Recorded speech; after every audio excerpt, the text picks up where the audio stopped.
Hey everyone, it's Laura, and today we're going to make ironic book totes to get us ready for summer reading. We need something to carry our books in all summer, right? Sure we do. Okay, let's make a tote bag. Not the whole bag, just the funny thing on it. I don't know if anybody went on Instagram this last summer and paid attention to the ironic boat and totes that were going around. If you didn't, look up ironic boat and tote and see how funny these people were. There's so many funny ones. So I thought, as an homage to that, we would make book totes that had funny bookish sayings on them, and then we could all be nerdy together, which is fun. Anyway, today we're going to do that. I used the Cricut that the library has to cut out all kinds of different sayings. So when you pick up your craft kit or you come to the craft program, these will already be cut out for you. All you have to do is peel the backing off and slap them on. But first things first, either iron or heat press your tote bag.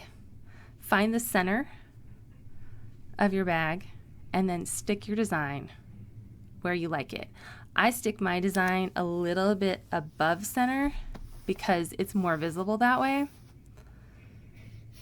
But it's nice to know where center is on your bag so that you don't end up putting a very crooked design on there. And I'm sure my design is still crooked because I think my head is crooked on my body, but it's fine.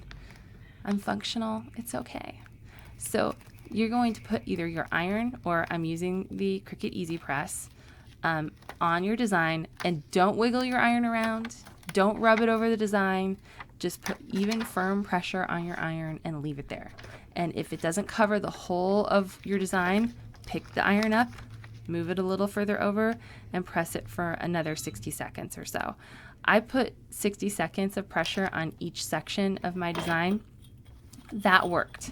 Then I flipped it and put another 60 seconds of pressure on the back, heating it from behind, so that it really melted my design in. Then let it cool completely, like cool to the touch, totally, nothing even warm, and peel it off then. You don't want to try and peel your design off when it's still hot because it could stretch or tear. And if by chance your design is not coming away from the liner, which is the clear plastic, easily, put the iron back on it, heat it for another 60 seconds, and try again when it's cool again. It's not necessarily always exactly 60 seconds. Sometimes you have to go a little bit longer. But I found that was a pretty good amount of time.